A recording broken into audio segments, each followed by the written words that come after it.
আত্মস্থিত নারী মানে একসঙ্গে থাকা অসম্ভব। আত্মব্রতী নারী মানে রাতে ডাকলেই আসবে না।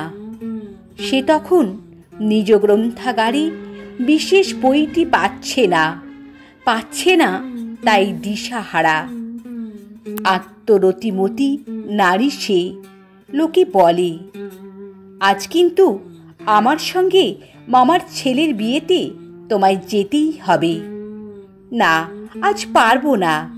আজ আমার লেখাটা শেষ না করলেই নয়। আমি তো বেঁচে আছি, তুমি কেন বারবার সাদা শাড়ি পরো? আমার ইচ্ছে করে, আর সাদার সঙ্গে বৈধব্যের কোনো যোগ নেই।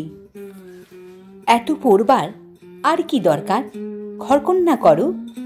পড়ার কোনো শেষ নেই, আর ঘরকন্যায় কোনো ব্যাঘাত ঘটছে না। না, আরো সময় দেওয়া চাই। মাত্র 2 বছর বিয়ে হয়েছে। আমি জ্ঞানী তপস্বিনী চাইনি, বউ চেয়েছি। বউ তো হয়েছি। একে বউ হওয়া বলে না। সারাদিন নিজেরে পড়া, নিজের লেখা, নিজের ঘরে থাকা বিরক্তিকর। বেশ তো, বউ হওয়া তবে কাকে বলে?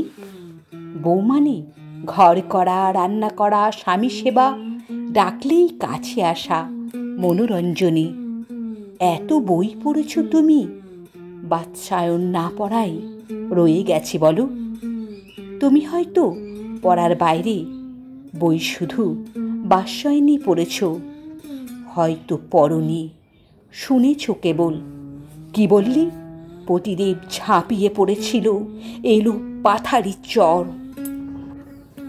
মেয়েটা কিন্তু সেই রাতে ঘর ছেড়েছিল। 2 বছর বিয়ের টিকে থেকে এবার নতুন টিকা কপালে লেগেছে, রাজ টিকা। ঘর ছাড়ুনি দুশ্চরিত্রা, কোথাও যে টিকতে পারে না।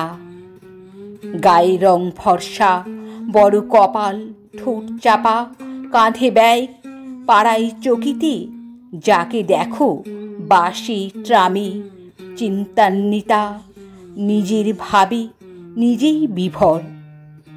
তোমরা তার নাম কি দেবে? যযাতি শাসিতা, পথে পুরু ও যে হতে পারেনি, ভিক্ষা দিতে পারেনি যে নিজের ভুবন। কি আর নাম দেবে তার? বসন্ত পঞ্চমীর প্রথম কোকিল, কোকিলা, এক দেহে সাধু মূর্তিমতী। আমাদের ও পাড়ার একলা মেয়েটা, ঠোঁট বাঁকিয়ে যার নাম উচ্চারিত হয়, ওই চললেন। উহ, পারি না। ফুস, দেবী সরস্বতী।